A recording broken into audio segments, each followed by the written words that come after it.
Kembali lagi di kabar khusus mengenai pidato yakni sidang di MPR RI. Kita tadi sudah mendengarkan ada Ketua MPR, Ketua DPD, kemudian juga pidato dari Presiden Joko Widodo. Mungkin tadi kalau Bambang Susatyo mengatakan hal-hal keinginannya ke depan seperti apa, geopolitik, perekonomian dan lain-lain. Tapi ini agak berbeda nih. Ada yang mungkin bisa digarisbawahi dari kalimat Presiden Joko Widodo ketika membuka paragraf pidato kepresidenannya. Ini mungkin bisa di narasi curhatan gitu ya. Seperti unek-uneknya, kemudian kritikan yang mungkin kalimatnya tidak berani kita ungkapkan kembali begitu. Tepatkah Presiden membuka pidato kenegaraannya yang mungkin sejauh ini kita tahu bahwa pidato ini seharusnya berisikan mengenai kinerja lembaga-lembaga ya sejauh ini? Ya memang sebenarnya secara prinsip pidato kenegaraan itu mestinya berisikan tentang bagaimana laporan-laporan lembaga negara ya. Satu persatu disebut tapi soal kinerjanya tidak terlampau expose, tidak terlampau diberikan secara maksimal kepada publik soal apa saja kinerjanya itu. Misalnya soal Mahkamah Agung, kemudian Mahkamah Konstitusi, kemudian tentang MPR, DPR dan seterusnya. Itu hanya disebut secara sekilas dan tidak bisa disebutkan secara eksplisit apa saja kinerja mereka ya.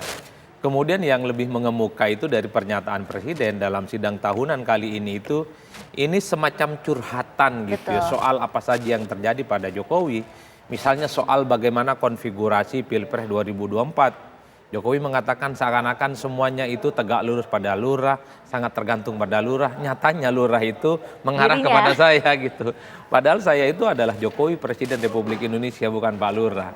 Ini kan curhat. Bahwa Jokowi ingin menegaskan bahwa konfigurasi politik saat ini ada poros Prabowo Subianto, Anies Baswedan dan Ganjar Pranowo tentu bukan atas dasar intervensi, bukan atas dasar Jokowi katanya begitu, tapi ini tentu murni kewenangan yang dimiliki oleh setiap partai karena persoalan siapa yang maju Pilpres dan dukungan oleh partai itu bukan urusan Presiden. Dalam undang-undang disebutkan bahwa capres dan cawapres adalah mereka yang diusung oleh partai dan gabungan partai politik, bukan diusung oleh Presiden. Kan itu sih, tapi tadi kata-kata pembuka di awal yang mengulangi bahwa ada cemoohan terhadap dirinya. Bagi saya ini bagian dari bumbu-bumbu pidato yang seringkali dimunculkan oleh Jokowi. Tahun lalu juga Jokowi bicara tentang bagaimana serangan kepada dirinya begitu agresif, bahwa infrastruktur, bahwa jalan tol itu dianggap suatu hal yang dinilai tidak terlampau penting untuk bangsa dan negara ini. Tahun ini juga diulang oleh Pak Jokowi bahwa seakan-akan memang jalan tol yang sudah dibangun itu semakin tidak ada gunanya. Jokowi sebenarnya ingin menegaskan kepada publik bahwa segala hal yang sudah dilakukan adalah mereka yang sebenarnya untuk kebaikan dan bangsa negara. Makanya Pak Jokowi itu curhat misalnya sering dikritik, dikata-katain dengan kata-kata yang cukup kasar dan cukup sarkastis. Misalnya disebut dengan Fir'aun, bahkan disebut dengan pelangap-longo gitu. Bahkan ada kata-kata yang sangat tidak pantas dan tidak elok gitu ya. Ini yang sebenarnya Jokowi ingin mengatakan, sekeras apapun perbedaan, sekeras apapun kritik, tolong sampaikan dengan bahasa dan budaya ketimuran kita sebagai orang Indonesia. Inilah yang disebut dengan polusi kebudayaan.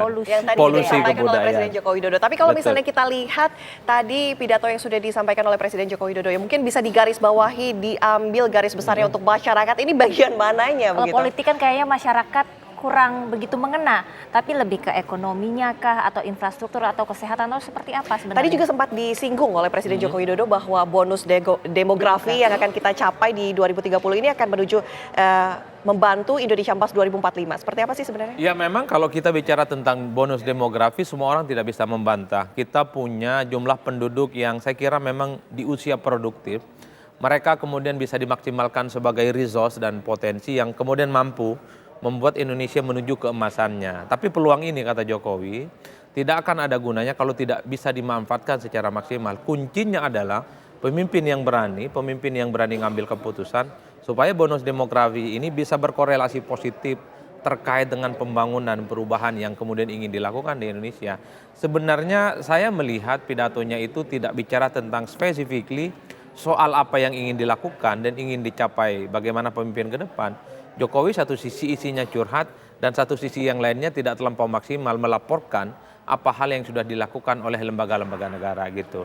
Padahal kalau kita menghitung rata-rata suasana batin kebangsaan kita secara umum, bicara tentang demografi, bicara tentang bonus yang dimiliki oleh Indonesia, bicara tentang peluang yang dimiliki, ujungnya yang diharapkan oleh publik adalah bagaimana kemiskinan bisa dientaskan, pekerjaan itu bisa dimaksimalkan sebagai upaya dari bonus demografi.